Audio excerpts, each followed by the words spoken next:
Assalamualaikum warahmatullahi wabarakatuh.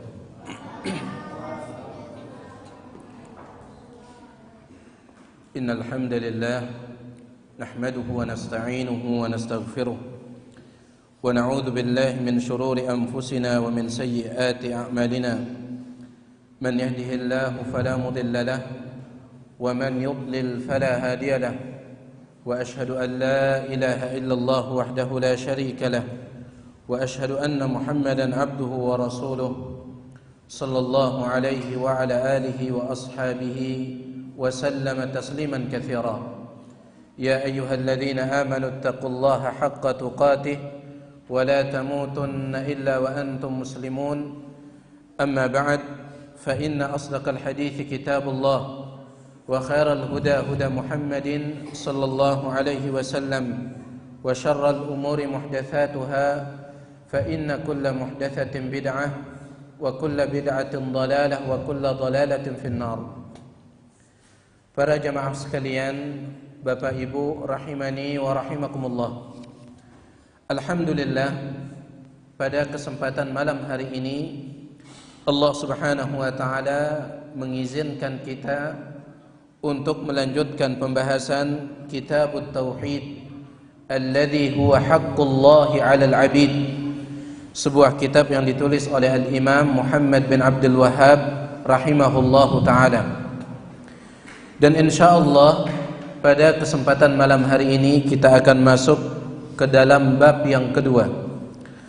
Qala al-muallif rahimahullahu ta'ala, berkata Al-Imam Muhammad bin Abdul Wahhab rahimahullahu ta'ala, babu fadli at-tauhid wa ma yukaffiru min adz-dzunub. Bab tentang fadlut tauhid, keutamaan tauhid, wa ma yukaffiru minadz-dzunub, dan bahwasanya tauhid itu bisa menggugurkan dosa-dosa. Ini bab yang kedua yang dibawakan oleh Al-Imam Muhammad bin Abdul Wahhab rahimahullah. Pada bab yang pertama beliau menjelaskan tentang hakikat tauhid, tentang makna tauhid, bahwasanya tauhid adalah kita menyerahkan ibadah kita hanya kepada Allah. Tanyerahang ibadah ta hanya timpa Allah Subhanahu wa taala, itu tauhid. Dan beliau telah jelaskan pada bab yang pertama. Adapun pada bab yang kedua, beliau menjelaskan tentang keutamaan tauhid. Dan bahwasanya di antara keutamaan tauhid, tauhid itu bisa menggugurkan dosa-dosa. Beliau di sini mengatakan wa qaulillahi ta'ala, di antara dalil yang menunjukkan keutamaan tauhid adalah firman Allah Subhanahu wa taala di dalam surah Al-An'am ayat 82. Alladzina amanu wa lam yalbisu imanahum bidzulmin ulaika lahumul amnu wa hum muhtadun. Alladzina amanu, orang-orang yang beriman, maksudnya orang-orang yang bertauhid. Wa lam yalbisu imanahum bidzulmin, dan mereka tidak mencampur adukkan keimanan mereka dengan kezaliman. Artinya mereka tidak mencampurkan tauhid mereka dengan syirik. Ya, kezaliman dalam ayat ini maksudnya syirik, jamaah sekalian. Sebagaimana yang ditafsirkan oleh Nabi kita Nabi Muhammad sallallahu alaihi wasallam dalam riwayat Bukhari. Ketika turun ayat ini, para sahabat merasa agak berat. Mereka mengatakan, "Ya Rasulullah, ayyuna la yazlimu nafsahu?" Wahai Rasulullah, siapa di antara kita yang tidak pernah berbuat zalim? Siapa di antara kita yang tidak pernah berbuat zalim? Sedangkan di dalam ayat ini dikatakan dengan si bertauhid kemudian tidak mencampurkan tauhid mereka dengan kezaliman. Siapa di antara kita yang tidak pernah berbuat zalim? Maka Nabi SAW mengatakan, bukan kezaliman seperti itu yang kalian maksud, bukan. Ya, artinya bukan seperti kita menzalimi orang lain, bukan itu yang dimaksud kezaliman dalam ayat ini. Wa innama huwa syirku, tetapi yang dimaksud dengan zalim dalam ayat ini adalah kesyirikan. Alam tasma'u ma qala Luqman li ibnihi wa huwa ya'idhuhu. Tidakkah kalian mendengar ucapan Luqman kepada anaknya ketika Luqman memberikan nasihat kepada anaknya? Apa kata Luqman? Ya bunayya la tusyrik billah, inna syirka la zulmun azim. Wahai anakku, jangan berbuat syirik kepada Allah, karena kesyirikan adalah kezaliman yang paling besar. Ya. Jadi maksud daripada ayat ini jamaah sekalian, alladzina amanu, orang-orang yang beriman, yaitu orang-orang yang bertauhid, walam yalbisu imanahum bidzulmin, dan mereka tidak mencampurkan iman mereka dengan kezaliman. Maksudnya tidak mencampurkan tauhid mereka dengan kesyirikan. Apa yang akan mereka dapat? Ulaika lahumul amnu, bagi mereka keamanan dunia dan akhirat. Ya. Aman untuk kekal di dalam neraka. Wahum muhtadun, dan mereka mendapatkan hidayah.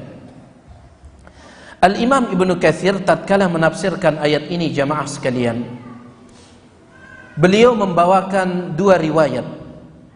Riwayat yang pertama dibawakan oleh Imam Ibnu Hatim, ya, dari sahabat yang mulia Jarir bin Abdullah, sedangkan riwayat yang kedua dari Imam Ahmad dari sahabat yang mulia Abdullah bin Abbas. Pada suatu hari Nabi Muhammad sallallahu alaihi wasallam keluar safar bersama beberapa sahabat. Jadi Nabi alaihi salatu wasallam sugul, ya, dari kota Madinah untuk melakukan perjalanan bersama beberapa sahabat. Setelah Nabi sallallahu alaihi wasallam sudah berada di luar kota Madinah, tiba-tiba dari jauh Nabi alaihi salatu wasallam melihat seseorang menunggangi onta, dan orang tersebut mendekat kepada Nabi Muhammad alaihi salatu wasallam. Ya, sampai-sampai Nabi alaihi salatu wasallam mengatakan, ka'anna ar-rakiba yudhi'u ilaikum, atau ka'anna ar-rakiba iyyakum yurid. Ya, sepertinya orang yang menunggang onta itu ingin datang kepada kita. Ya. Dan betul jamaah sekalian, orang yang nunggang onta itu mendekati Nabi Muhammad alaihissalam. Ketika dia sudah berada di hadapan Nabi alaihissalam, Nabi tanya, min aina aqbalta, dari mana engkau? Kata dia, saya datang dari kampung saya, meninggalkan anak istri saya. Kemudian Nabi tanya, apa tujuan anda datang ke sini? Kata dia, uridu Rasulullah, saya ingin mencari orang yang mengaku diri sebagai utusan Allah itu. Ya. Saya ingin mencari orang yang mengaku diri sebagai Nabi itu, mana dia? Kata Nabi SAW, asabtahu, ya, engkau sudah dapati orangnya, ini tiang. Ya. Sayalah orang yang mengaku diri sebagai Nabi, sayalah orang yang mengaku diri sebagai Rasul, utusan Allah. Apa yang engkau inginkan? Laki-laki tersebut mengatakan, ya Rasulullah, alimni mal Islam. Wahai Rasulullah, beritahukan kepada saya apa itu Islam. Jadi orang ini orang kafir jamaah sekalian. Dia ingin masuk Islam. Maka Nabi SAW mengajarkan kepada dia, Islam itu engkau bersaksi dengan dua kalimat persaksian. Asyhadu an la ilaha illallah, asyhadu anna Muhammadar Rasulullah. Asyhadu an la ilaha illallah kandungannya tauhid. Tauhidkan Allah. Kemudian yang kedua, dirikan salat. Yang ketiga, keluarkan zakat. Yang keempat, puasa di bulan Ramadan. Yang kelima, haji ke Baitullah apabila mampu. Ya. Laki-laki tersebut mengatakan, jamaah sekalian, laqad aqrartu, saya terima wahai Rasulullah, saya masuk Islam. Saya terima untuk mentauhidkan Allah, saya terima untuk masuk Islam. Ya. Dan laki-laki ini jamaah sekalian, dia berbicara kepada Nabi Muhammad alaihi salatu wasalam tanpa dia turun dari ontanya. Ya. Jadi dia mengajak Nabi berbicara tanpa dia turun dari ontanya. Ketika dia mengatakan saya terima Islam, saya terima tauhid, tiba-tiba salah satu kaki ontanya itu masuk ke dalam lubang. Ya. Otomatis ontanya ini jatuh. Maka ketika ontanya jatuh, otomatis dia yang di atas ontanya ikut jatuh. Fankasara unukuhu, langsung lehernya ini patah dan dia mati seketika. Ya. Berukna tama Islam, berukna bertauhid, langsung mati saat itu. Kata Nabi sallallahu alaihi wasallam, "Ama tasma'u qaul Allah Ta'ala alladzina amanu wa lam yalbisu imanahum bidzulmin ulaika lahumul amnu wa hum muhtadun." Kata Nabi alaihi salatu wasallam, "Wahai sahabat-sahabatku, pernah tidak kalian mendengar firman Allah Subhanahu wa taala yang mengatakan alladzina amanu, dengan si bertauhid, walam yalbisu imanahum bidzulmin, kemudian mereka tidak mencampur tauhid mereka dengan kesyirikan, ulaika lahumul amnu wa hum muhtadun, maka mereka mendapatkan keamanan dan juga petunjuk." Pernah mendengar ayat ini? Kata para sahabat, "Pernah wahai Rasul." Kata Nabi SAW, "Huwa minhum," laki-laki ini termasuk dari kalangan orang-orang seperti itu. Ya, subhanallah. Di dalam riwayat yang lain Nabi SAW mengatakan, "Inni ra'aitu malakaini yadusani fihi min thimaril jannah." Aku melihat ada dua malaikat berebut untuk memberikan orang ini makan dari buah-buahan surga. Padahal berukna tama Islam, jemaah sekalian. Padahal berukna bertauhid. Ya. Baru mungkin 5 menit dia bertauhid, setelah itu dia mati. Baru 5 menit dia masuk Islam, setelah itu dia mati. Kata Nabi SAW, aku melihat ada dua malaikat berebut memasukkan buah-buahan surga ke dalam mulutnya. Jadi ini keutamaan tauhid, jemaah sekalian. Ya. Siapa yang bertauhid kemudian tidak mencampurkan tauhidnya dengan kesyirikan, ulaika lahumul amnu, dia mendapatkan keamanan. Kata Syekh di sini, apa yang dimaksud dengan aman? Bisa jadi aman dari masuk neraka. Ya. Dia tidak akan masuk neraka sama sekali. Ya. Dia tidak akan masuk neraka sama sekali. Seandainya pun dia mati membawa dosa selain daripada syirik, dia mati membawa dosa selain daripada syirik, Allah Subhanahu wa taala langsung ampuni dosanya. Aman, tidak perlu masuk neraka. Atau yang dimaksud dengan aman di sini, aman untuk kekal di dalam neraka seandainya dia masuk neraka. Ya. Jadi ulaika lahumul amnu, bagi mereka keamanan, wa hum muhtadun, dan mereka mendapatkan petunjuk. Ayat ini jemaah sekalian memiliki beberapa faidah. Faidah yang pertama, la sihhata lil imani ma'asyirki. Ya, tidak sah tauhid kita kalau seandainya masih dicampuri oleh syirik. Ya. Dikna sah tauhid dah lamun masih ada syirik dah. Karena Allah mengatakan walam yalbisu imanahum bidzulmin, mereka tidak mencampurkan tauhid mereka dengan kesyirikan. Jadi tidak boleh ya tauhid itu dicampur dengan syirik. Tauhid sudah. Ya. Sekecil apapun syirik tidak boleh dimasukkan ke dalamnya. Kemudian faedah yang kedua, tasmiyatus syirki zulman. Dalam ayat ini Allah Subhanahu wa taala menyebut syirik dengan kezaliman. Ya. Walam yalbisu imanahum bidzulmin, mereka tidak mencampurkan tauhid mereka dengan kezaliman. Apa arti kezaliman di sini? Syirik. Ya. Dan Allah menyebut syirik itu dengan kezaliman. Ya, pernah kita sampaikan pada pertemuan sebelumnya. Kenapa syirik disebut kezaliman, jemaah sekalian? Naam, karena yang namanya zalim itu adalah meletakkan sesuatu bukan pada tempatnya. Pelungguh nolok ya, sopok perkara bukan pada tempatnya, itu zalim. Ya. Contoh, seandainya peci ini, topong niki pada jamaah sekalian, seandainya topong ini saya gunakan di kaki, berarti tiang zalim. Karena peci ini tempatnya di kepala bukan di kaki. Kalau ada orang meletakkan sepatu di atas kepala, maka dia zalim. Kenapa? Karena sepatu tempatnya di kaki, bukan di kepala. Jadi zalim itu meletakkan sesuatu bukan pada tempatnya. Dan ibadah itu milik siapa? Allah Subhanahu wa ta'ala. Orang yang berbuat syirik, dia meletakkan ibadah bukan pada tempatnya, berarti dia zalim, dan itulah kezaliman yang paling besar.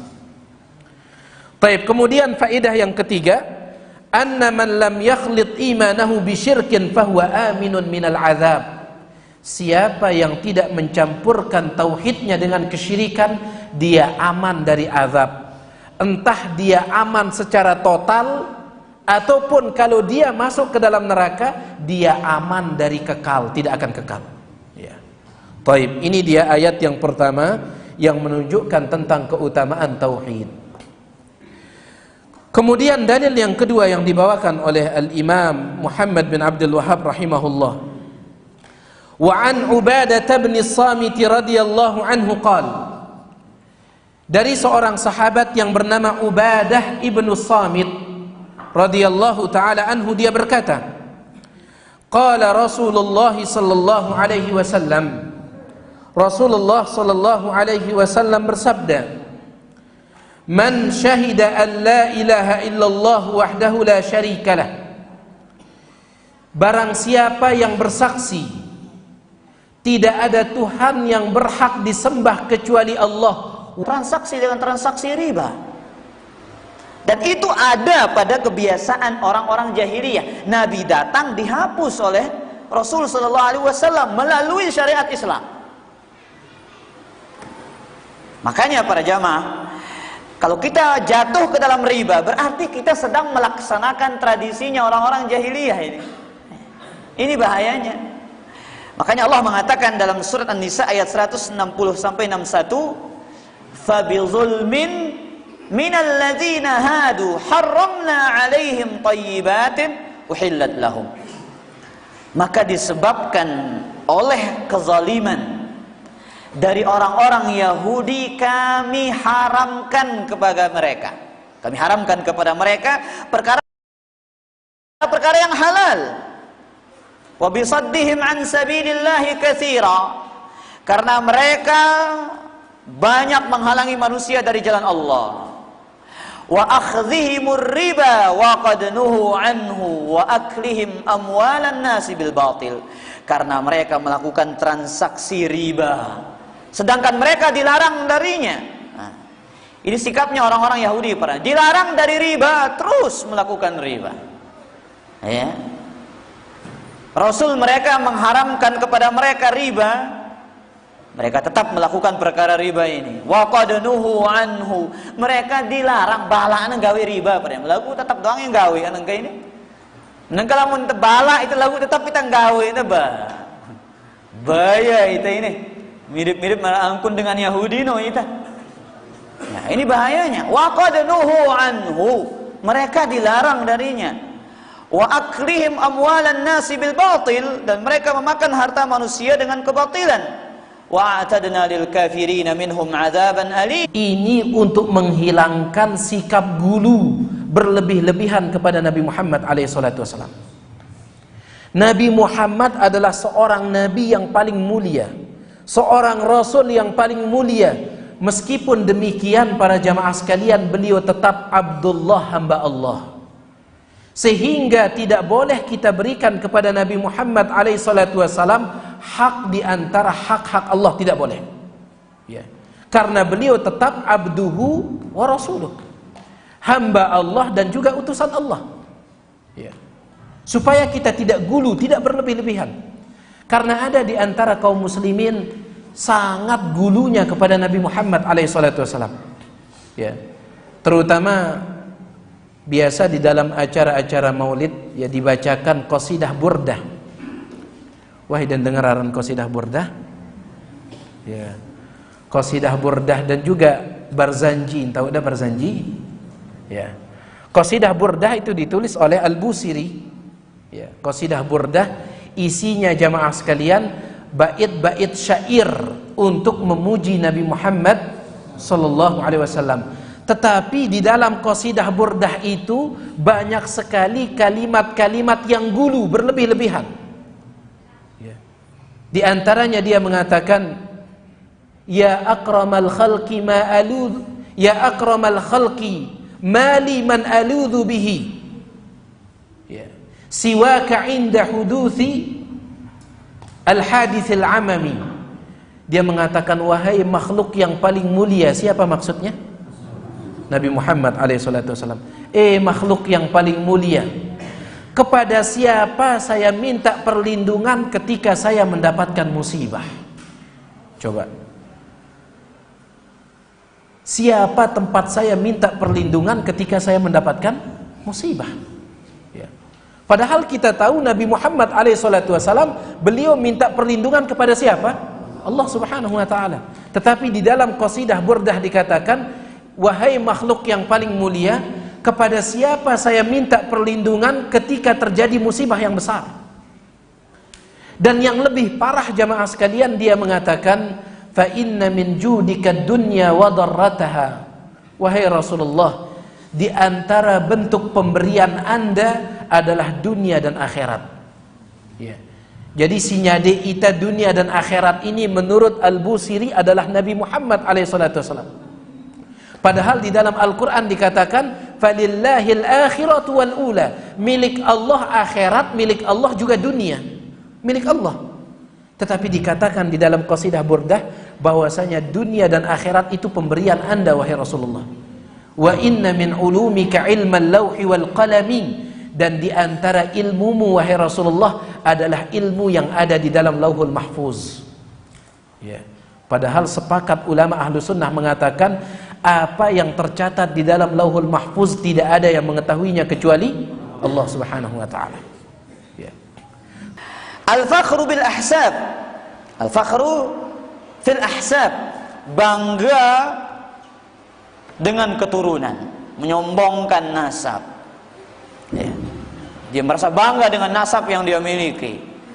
Oh, saya keturunan darah biru, saya keturunan Nabi, Habib, dan yang semisalnya. Ya, susah orang menghilangkan kebanggaan dengan nasab para jamaah. Susah. Taib. Wa ta'nu fil ansab. Kemudian mencela nasab orang lain. Ya, mencela nasab orang lain. Wal istisqa'u bin nujum. Tuduhan yang sangat dusta. Dek tawah balak dengan muji Nabi Muhammad alaihissalam. Ya. Bagaimana mungkin kita melarang orang untuk memuji Nabi Muhammad alaihissalam, sedangkan Allah di dalam Al-Quran memuji beliau. Allah berfirman, wa innaka la'ala khuluqin azim. Engkau berada di atas akhlak yang sangat-sangat mulia. Allah memuji Nabi Muhammad alaihissalam. Laqad kana lakum fi Rasulillah uswatun hasanah. Allah jadikan Nabi Muhammad itu suri tauladan terbaik, itu pujian. Ya. Kita tidak pernah melarang manusia memuji Nabi alaihissalam. Yang kita larang adalah berlebihan di dalam memuji beliau. Itu yang dilarang. Ya. Dan yang melarang kita untuk berlebihan memuji beliau bukan ulama, bukan ustadz, bukan kiai, bukan itu yang melarang kita, tetapi Nabi Muhammad sallallahu alaihi wasallam, beliau sendiri yang melarang kita. Dalam hadis riwayat Imam Bukhari, Nabi alaihi wasallam bersabda, la tutruni kama atratin nasara ibna Maryam. Jangan kalian berbuat itra kepadaku. Ya. Dende dan gawe itra kepadaku. Apa yang dimaksud dengan itra? Kata para ulama, yang dimaksud dengan itra al-mubalaghatu fil madhi, berlebih-lebihan di dalam memuji, itu namanya itra. Kata Nabi alaihissalam, jangan kalian melakukan itra kepadaku. Apa artinya? Jangan berlebih-lebihan di dalam memujiku, sebagaimana orang Nasrani berlebih-lebihan di dalam memuji Nabi Isa bin Maryam. Fa innama ana abdun, sesungguhnya aku hanyalah seorang hamba. Faqulu Abdullahi wa rasuluh, kalau kalian ingin memanggilku, panggil aku dengan panggilan Abdullah, hamba Allah, wa rasuluh, dan utusan Allah. Jadi ini jamaah sekalian, sai bertauhid. Kemudian yang kedua, dia bersaksi bahwasanya Nabi Muhammad hamba Allah dan juga utusan Allah. Wa anna Isa Abdullah, dan dia juga bersaksi bahwasanya Nabi Isa itu hamba Allah. Ya. Nabi Isa itu hamba Allah, bukan anak Allah. Sebagaimana keyakinan orang-orang Nasrani, orang-orang Kristen. Ya. Dan sebentar lagi tanggal 25 Desember. Tanggal pira nangka Desember? 17 ya, berarti karing pira jelo? Ya, sekitar 8 hari lagi ya. Ya. 8 hari lagi jamaah sekalian, tanggal 25 Desember dengan Kristen merayakan Natal pada tanggal itu. Mereka merayakan hari lahirnya anak Allah. Ya. Dan ini adalah penghinaan yang paling besar kepada Allah Subhanahu wa taala. Sampai-sampai Allah Subhanahu wa taala sebutkan di dalam surah Maryam, takadus samawati yatafattarna minhu wa tanshaqqul ardu wa takhirrul jibalu hadda. Hampir saja langit ini akan terbelah. Hampir langit ini akan terbelah. Kemudian bumi juga hampir akan terbelah. Hampir bumi akan pecah. Kemudian gunung hampir akan hancur. Kenapa? Anda'u lirrahmani walada, karena mereka mengatakan Allah punya anak. Ya. Ucapan mengatakan Allah punya anak ini ucapan yang sangat mengerikan. Ucapan yang sangat buruk, ucapan yang sangat jelek, sampai-sampai langit ini hampir pecah mendengarnya. Bumi ini hampir terbelah mendengarnya. Kemudian gunung hampir hancur mendengarnya. Ya. Dan subhanallah jemaah sekalian, sebagaimana yang pelungguh tahu, tatkala terjadi tsunami dahulu di Aceh, ya tsunami tanggal berapa itu? Berapa? 26 Desember ya. Subhanallah. Disebutkan tanggal 25-nya itu sebelum terjadi tsunami di Aceh. Ya, semoga Allah Subhanahu wa taala menerima kaum muslimin yang mati gara-gara tsunami yang ada di Aceh. Jadi tsunami itu terjadi tanggal 26 Desember. Disebutkan tanggal 25 Desember pas perayaan Natal itu jamaah sekalian. Banyak orang merayakan Natal di pinggir pantai. Ya, sedin pantai nu tahu nang rayaan Natal, merayakan hari lahirnya anak Allah. Itu kata mereka. Subhanallah. Maka terjadilah tsunami. Apa menurut para ilmuwan tsunami ini? Kata mereka tsunami ini air laut itu naik gara-gara ya dasar laut itu, bagian bawah laut itu pecah. Ya. Terjadi gempa di bawah laut, kemudian terbelah. Kemudian naiklah air laut. Persis sebagaimana firman Allah Subhanahu wa taala, hampir saja langit terbelah, hampir saja bumi ini pecah, hampir saja gunung hancur gara-gara apa? Anda'u lirrahmani walada, gara-gara mereka mengatakan Allah punya anak. Ini penghinaan yang paling besar. Di dalam hadis yang diriwayatkan oleh Imam Bukhari dan Muslim, Allah Subhanahu wa taala berfirman karena hadis qudsi. Allah mengatakan, syatamani ibnu Adam wa lam yakun lahu dzalik. Anak manusia mencaci maki aku, kata Allah. Anak manusia ini mencaci maki aku. Bagaimana cara manusia mencaci maki Allah? Amma syatmuhu iyaya. Caci makian manusia kepadaku adalah qauluhu anna li waladan. Dia mengatakan bahwasanya aku punya anak. Ini caci makian kepada Allah Subhanahu wa taala. Ida nyumpa Allah Subhanahu wa taala lamun daparan Allah Subhanahu wa taala beda yang anak. Ya. Ida nyumpa Allah Subhanahu wa taala. Dan yang sangat disayangkan jamaah sekalian, yang sangat-sangat disayangkan, yang sangat-sangat disedihkan, sebagian tokoh ya, mereka justru membolehkan mengucapkan ucapan selamat kepada orang-orang yang mengatakan Allah itu punya anak. Ya. Ada sebagian orang, ada sebagian tokoh. Ya, dan kemarin tiang baca mulai lagi ada seorang tokoh yang sangat terkenal di Indonesia. Ya, kembali dia mulai menyebarkan ucapannya, mengatakan tidak mengapa mengucapkan selamat Natal, tidak mengapa, kata dia. Subhanallah. Ini seorang tokoh. Ya. Subhanallah. Ya. Ada beberapa tokoh agama Islam mengatakan dia ngumbe-ngumbe tang ucapan selamat Natal. Padahal Al-Imam Ibnul Qayyim di dalam kitab beliau Ahkamu Ahli Zimmah, beliau mengatakan haram hukumnya mengucapkan ucapan selamat kepada perayaan-perayaan orang kafir bil ijma' menurut kesepakatan ulama. Bahkan dosa mengucapkan ucapan selamat Natal, kata Imam Ibnul Qayyim, dosa mengucapkan ucapan selamat Natal lebih besar daripada dosa mengucapkan selamat berzina, lebih besar. Ya. Jadi lamun nara dengan berzina jamaah sekalian, kemudian pelungguh mengatakan, "Selamat ya engkau sudah berzina." Lebih besar dosa mengucapkan ucapan selamat Natal. Lebih besar dosa mengucapkan ucapan selamat Natal daripada mengucapkan ucapan selamat membunuh. Arak dengannya mati, kemudian pelungguh pegang tangannya, "Selamat ya engkau telah berhasil membunuh dia, selamat." Lebih besar dosa mengucapkan ucapan selamat Natal. Kenapa?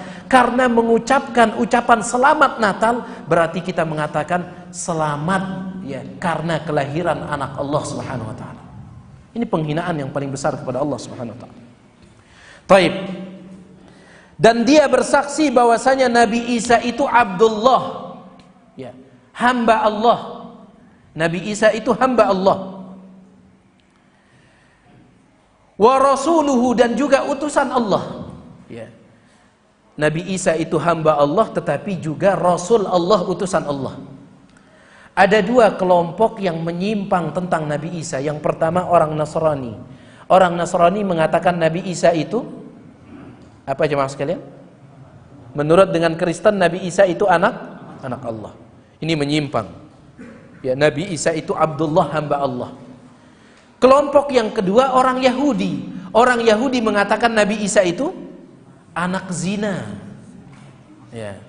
Ini parah juga jemaah sekalian. Orang Kristen mengatakan Nabi Isa anak Allah, bantahannya Nabi Isa itu Abdullah, hamba Allah, bukan anak Allah. Orang Kristen mengatakan Nabi Isa itu anak zina, bantahannya wa rasuluh. Nabi Isa itu bukan anak zina, tetapi beliau adalah nabinya Allah, utusannya Allah. Ya. Umat Islam yang pertengahan dalam masalah ini. Umat Islam mengatakan Nabi Isa itu hamba Allah sekaligus utusan Allah Subhanahu wa taala. Wa kalimatuhu alqaha ila Maryam, dan Nabi Isa itu adalah kalimat yang datang dari Allah kepada Maryam.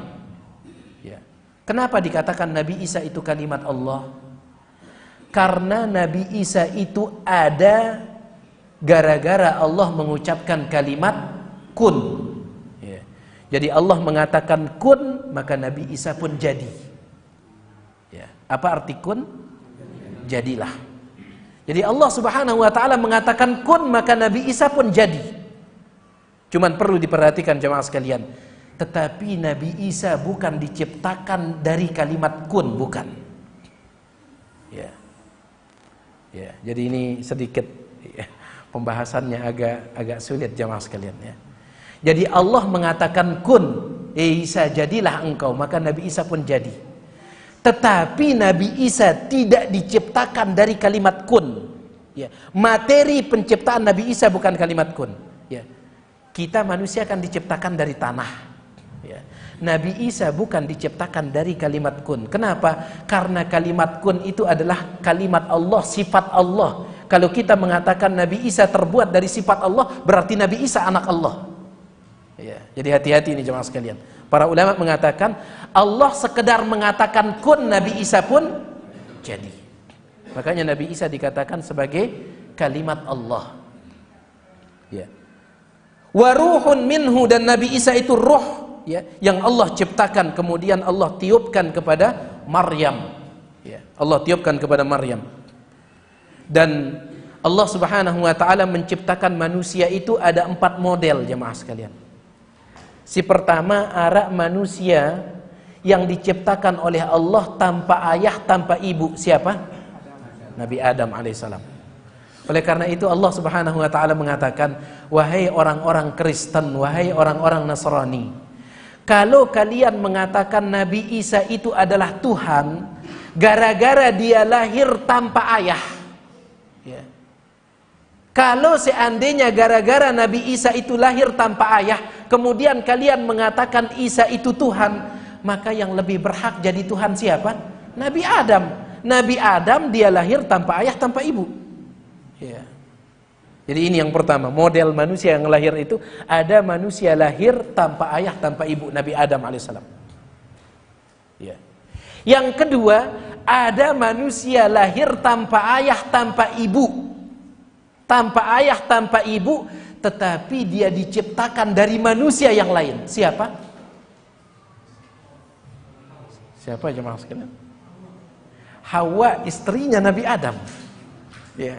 Dek nara bapak na, dek nara inana. Hawa ini, tetapi dia lahir diciptakan dari manusia yang lain, yaitu diciptakan dari Nabi Adam. Ya, diciptakan dari Nabi Adam, tulang rusuknya Nabi Adam. Ya. Diperhatikan jemaah sekalian, yang diciptakan dari tulang rusuk itu hanya Hawa. Ya. Jadi yang benar itu Hawa, dia Hawa aja. Ya. Hawa kata para ulama. Ya. Hawa itu yang benar. Jadi yang diciptakan dari tulang rusuk itu hanya Hawa. Ya. Bukan wanita-wanita sekarang, bukan. Adapun wanita-wanita sekarang diciptakan dari setetes air mani. Ya. Bukan dari tulang rusuk. Ya. Tetapi kenapa disebutkan di dalam hadis wanita-wanita itu diciptakan dari tulang rusuk? Yaitu dilihat dari ibunya yang pertama, yaitu Hawa. Ya. Baik. Itu dia manusia yang kedua. Ada manusia yang diciptakan tanpa bapak, tanpa ibu, tetapi dia diciptakan dari manusia yang lain. Yang ketiga, ada manusia yang diciptakan tanpa bapak, dia hanya punya ibu. Siapa itu? Nabi Isa alaihissalam. Ya, Nabi Isa. Kemudian yang keempat, ada manusia yang diciptakan melalui bapak, melalui ibu. Bayitane jemaah sekalian. Ya, pelungguh ini. Ya. Baik, itu dia, ada 4 model manusia yang Allah Subhanahu wa taala ciptakan. Dan ini menunjukkan bagaimana kekuasaan Allah Subhanahu wa taala. Ya. Baik. Kemudian wal jannata haqqun, kemudian barang siapa yang bersaksi bahwasanya surga itu ada. Wan naru haqqun, dan dia juga bersaksi neraka itu ada. Ya. Surga dan neraka di saat ini sudah ada atau belum? Ada atau belum? Sudah ada. Ini akidah ahlu sunnati wal jamaah. Ahlu sunnah meyakini surga dan neraka sudah ada. Dan dalil yang menunjukkannya sangat banyak jemaah sekalian. Di antaranya firman Allah tentang neraka, uiddat lil kafirin, neraka telah dipersiapkan bagi orang kafir. Yang namanya telah dipersiapkan itu sudah ada. Ketika Allah berbicara tentang surga, uiddat lil muttaqin, telah dipersiapkan bagi orang bertakwa. Jadi surga neraka sudah ada. Bahkan Nabi SAW beliau pernah masuk surga. Ya. Ketika beliau Isra Mi'raj, Nabi SAW mampir beliau ke dalam surga. Sampai Nabi SAW mengatakan, seandainya saya mau, saya akan memetikkan untuk kalian anggur surga. Ya. Lamun tiang melegin kubungang ida anggur surga, kata Nabi SAW. Saya akan memetikkan untuk kalian anggur surga, kemudian kalian akan bisa memakan anggur surga. Tetapi Nabi SAW tidak jadi memetiknya. Jadi beliau sudah masuk ke dalam surga. Ya. Dan Nabi SAW juga pernah melihat neraka. Kata Nabi SAW, uritun nar fara'aitu aktsara ahlihan nisa. Diperlihatkan kepadaku neraka, dan aku melihat kebanyakan penduduknya adalah wanita. Ya. Luwean dengan nina di dalam neraka. Cuman ibu-ibu jangan berkecil hati. Ya. Penduduk neraka yang paling banyak wanita, penduduk surga yang paling banyak juga wanita. Ya. Jadi penduduk neraka yang paling banyak wanita, penduduk surga yang paling banyak wanita. Sebagaimana dijelaskan oleh Abu Hurairah radhiyallahu an. Kenapa jamaah sekalian? Penduduk neraka paling banyak wanita, penduduk surga paling banyak wanita. Kenapa? Karena jumlah wanita lebih banyak daripada laki-laki. Apalagi nanti di akhir zaman, kata Nabi SAW, 50 wanita bandingnya 1 laki-laki. Ya. Bacocok jamaah sekalian. Ya. Sekat dengan Nina berbanding sekek dengan Mama. Maka penduduk surga yang paling banyak itu wanita, penduduk neraka paling banyak wanita. Ya. Baik. Jadi kita yakin bahwasanya surga dan neraka itu sudah ada. Dan surga merupakan tempat yang penuh dengan kenikmatan yang Allah persiapkan bagi hamba-hambanya yang bertakwa, hamba-hambanya yang saleh. Dan kenikmatan surga itu tidak bisa dibayangkan oleh pikiran manusia. Ya. Apapun yang ada di dalam surga, jamaah sekalian, apapun yang ada di dalam surga, seandainya ada yang sama dengan di dunia, maka sama dari segi nama saja. Ya, di dalam surga ara anggur, di dunia ara anggur. Sama nama, tetapi apakah sama rasanya? Tidak mungkin, jemaah sekalian.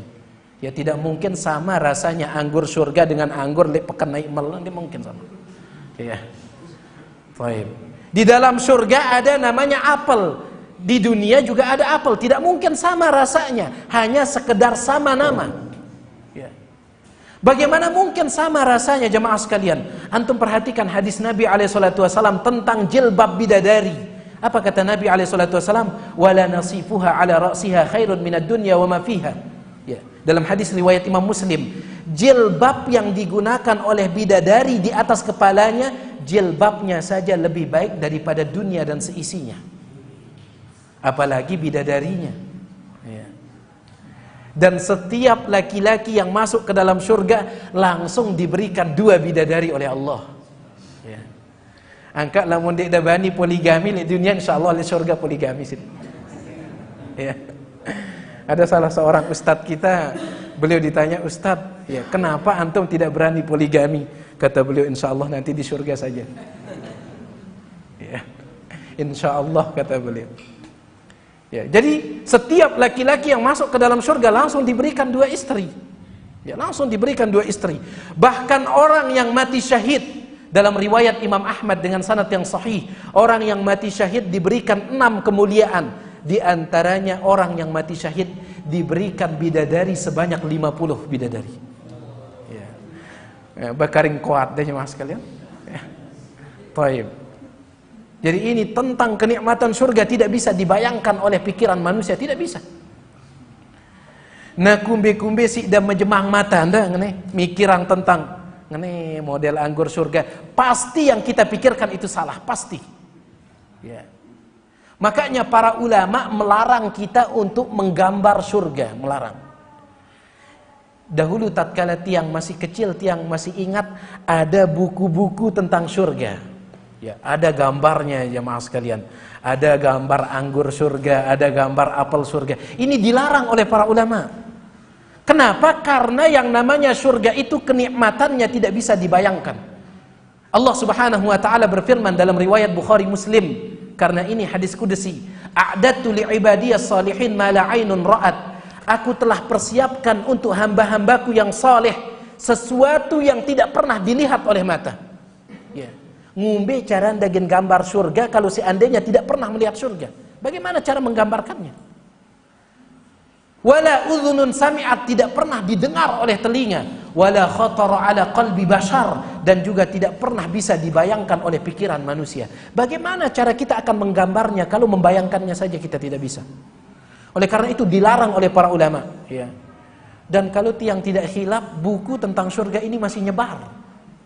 Ya, kemarin salah seorang keponakan, ya, ketika dia masih kelas 1 pas itu dia pulang dari sekolah bawa buku gambar surga. Ya.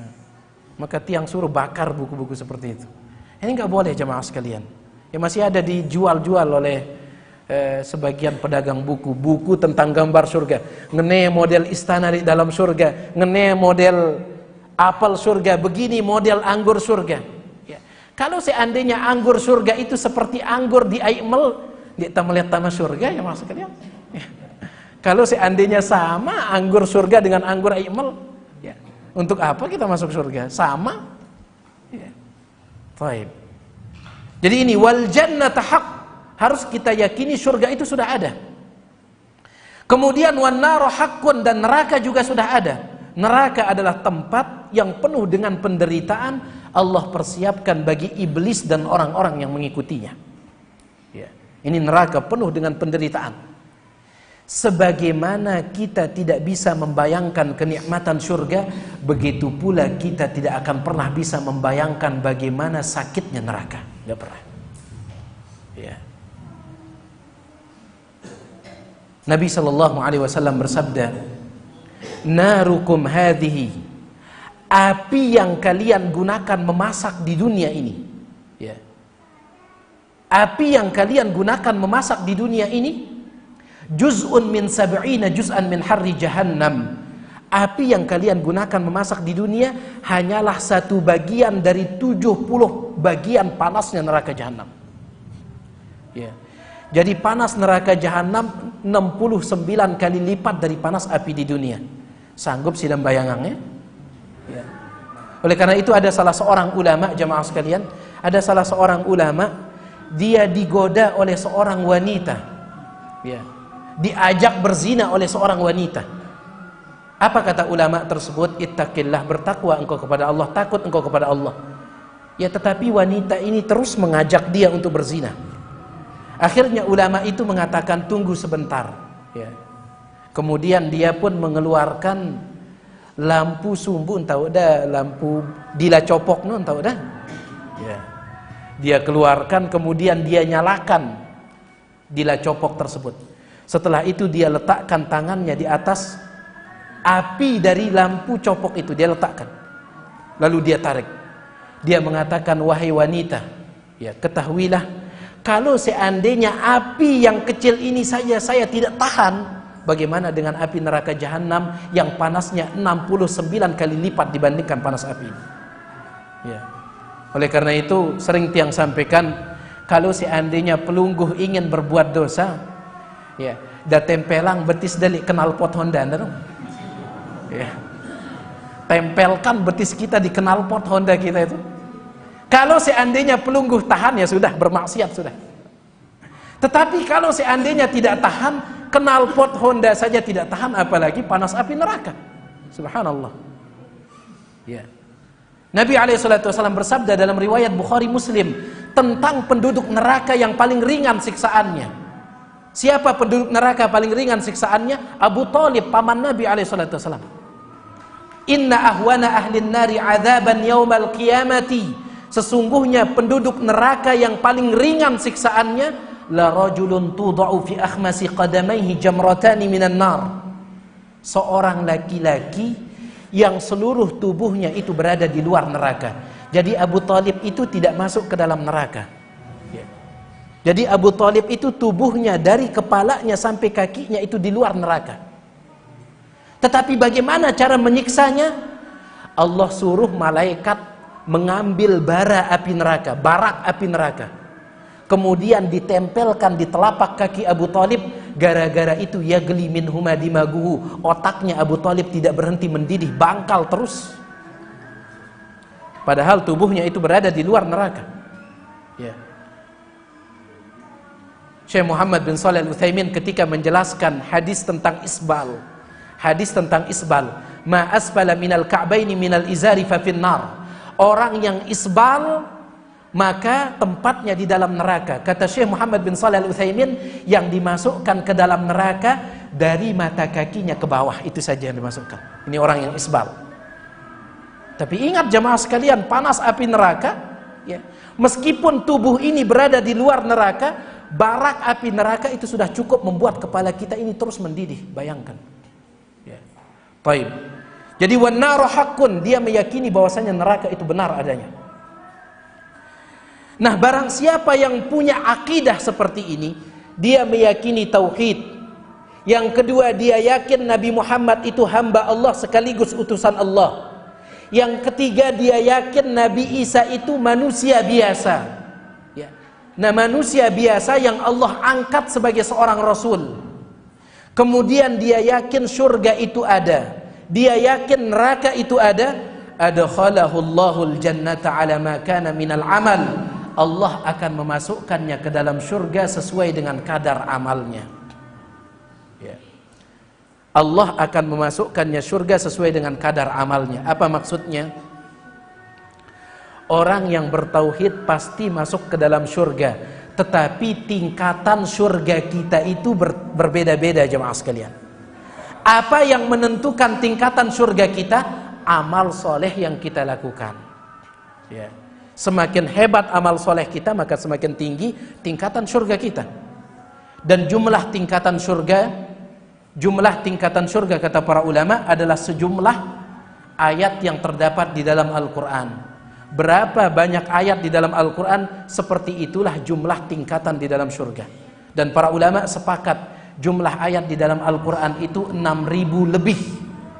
Ya, cuman mereka beda pendapat berapa lebihnya, itu yang mereka perselisihkan. Ya, mereka berbeda pendapat berapa lebihnya. Cuman sepakat 6.000 lebih. Berarti jumlah tingkatan surga itu 6.000 lebih.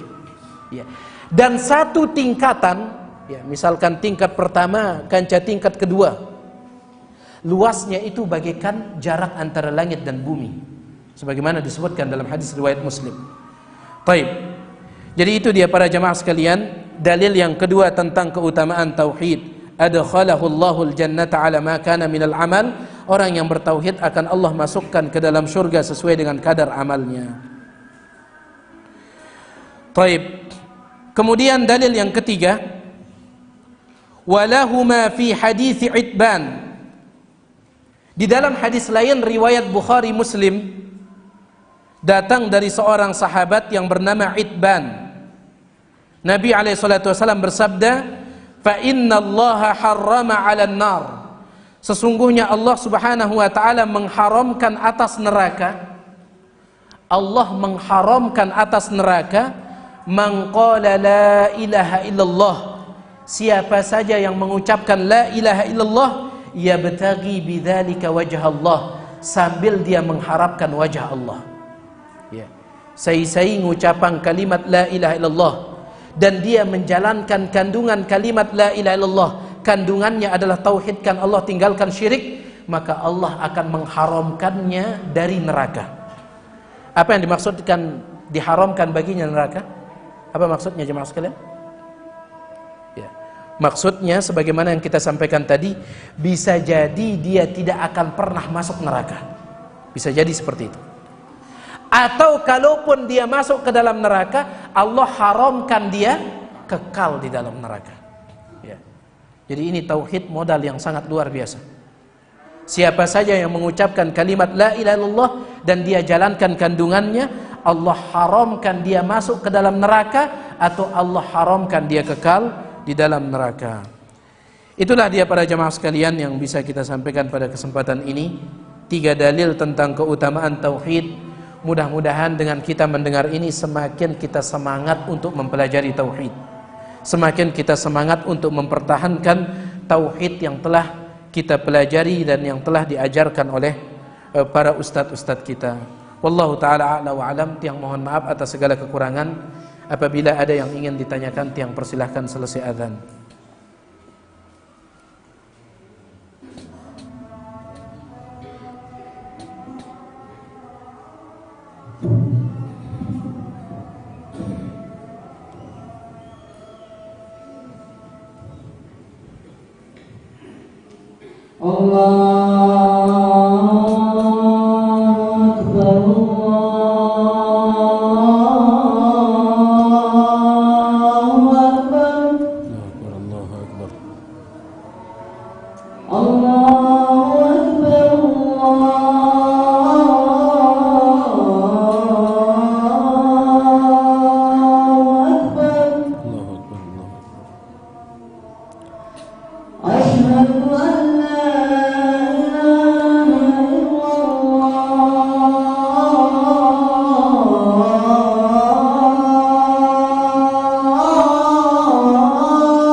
Ada yang untuk mau tanyakan para jemaah sekalian? Baik, kalau seandainya tidak ada, di sini ada satu pertanyaan. Assalamualaikum Waalaikumsalam warahmatullahi wabarakatuh. Bagaimana cara melawan hati yang tidak khusyuk? Ya, mohon penjelasannya. Baik, cara melawan hati yang tidak khusyuk, yang pertama adalah sering-sering berdoa kepada Allah Subhanahu wa taala dengan doa yang diajarkan oleh Nabi Muhammad sallallahu alaihi wasallam. Di antara doanya adalah Allahumma inni a'udzubika min ilmin la yanfa' wa min qalbin la yakhsha' wa min nafsin la tashba' wa min da'watin la yustajabu laha. Dalam sebagian riwayat wa min da'watin la tusma'. Ya, jadi ini doa yang diajarkan oleh Nabi SAW, yang tadi malam disampaikan oleh Ustadz kita Al-Ustadz Mubarak bin Muallim hafizahullah ta'ala. Ya. Jadi lamun damile ngendeng hati yang khusyuk, maka sering-sering membaca doa ini. Allahumma inni a'udzubika min ilmin la yanfa'. Ya Allah, aku berlindung kepadamu dari ilmu yang tidak bermanfaat. Wa min qalbin la yakhsha', dan dari hati yang tidak bisa khusyuk. Ya, dari hati yang tidak bisa khusyuk. Wa min nafsin la tashba', dan dari jiwa yang tidak pernah kenyang, tidak pernah puas. Wa min da'watin la yustajabu laha, dan aku minta perlindungan kepadamu dari doa yang tidak dikabulkan. Ini yang pertama jemaah sekalian, sering-sering berdoa dengan doa ini. Ya.